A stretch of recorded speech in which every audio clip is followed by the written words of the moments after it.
muita dúvida, e talvez você não saiba disso, mas a gente tem vários tipos de farinha sem glúten, de diferentes preços, de diferentes sabores, então, e funções também. Então, a gente precisa conhecer cada uma, as que a gente mais usa, para poder usar do jeito certo. Senão, eventualmente, nós vamos fazer uma substituição errada ali e vamos jogar a receita no lixo. Já fiz isso, já aconteceu comigo, porque eu não sabia o que eu estava usando para substituir determinada farinha. E aí, o problema é que a gente se frustra, né? Desmotiva de fazer as receitas, tem que jogar tudo no lixo por causa disso. E eu não quero que isso aconteça com vocês. Por isso eu vou trazer nessas informações sobre as farinhas que eu uso para deixar os meus pães maravilhosos, tá, gente? E as farinhas, não sei se vocês sabem também, mas dentro de uma receita, da composição de uma receita sem glúten e sem leite, as farinhas estão ali como não? Em maiores proporções, né? E são principalmente elas que vão definir o seu resultado final. Então, se você usa uma farinha, por exemplo, que deixa um gosto muito forte, por ela estar em uma proporção maior, o sabor também vai se sobressair no resultado final.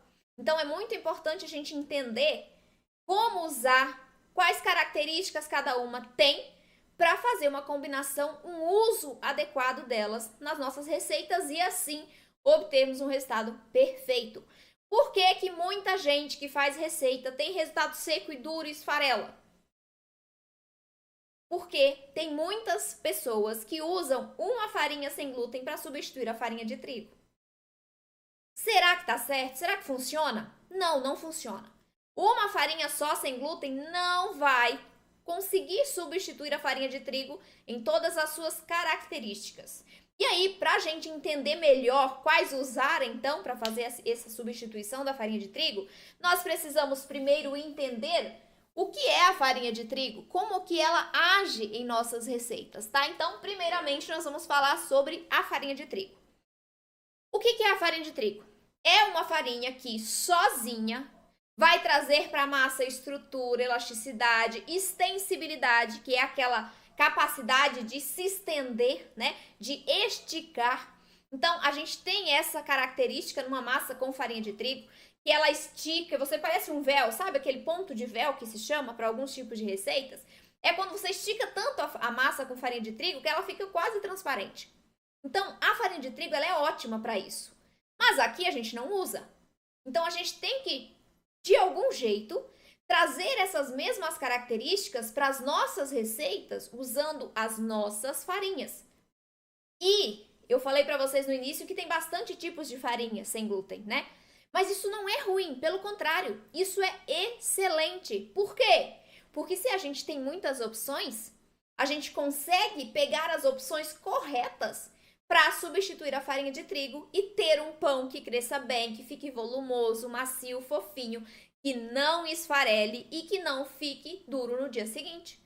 Uma das maiores reclamações que eu escuto é essa. Eu faço um pão hoje, enquanto ele tá morno, ele tá ok, né? Tá bom, dá para comer. Mas depois que ele esfria, fica parecendo um tijolo. Eu tenho muitos relatos de alunas minhas que tinham esse tipo de resultado antes de aplicarem o método. Por quê? Principalmente porque estavam usando as farinhas ou as farinhas erradas, combinadas erroneamente, ou os tipos de farinhas em quantidades erradas, né? Que a gente tem isso também, tem proporção, tem combinação. Por isso que a gente fala muito em mix de farinhas aqui no sem glúten, porque a gente tem que usar uma combinação delas para suprir as características da farinha de trigo. Então, a farinha de trigo tem extensibilidade, dá volume, não deixa o pão esfarelar, né? Dá umidade, dá maciez, tudo isso. Ela é uma farinha mágica. Tem uma aluna minha que ela fala, os pães com farinha de trigo aceitam qualquer desaforo. Agora, vai fazer um pão sem glúten de qualquer jeito para você ver o que dá de resultado. Um resultado horrível. Porque a gente precisa de mais cuidados. Então, sabemos quais são as características principais da farinha de trigo.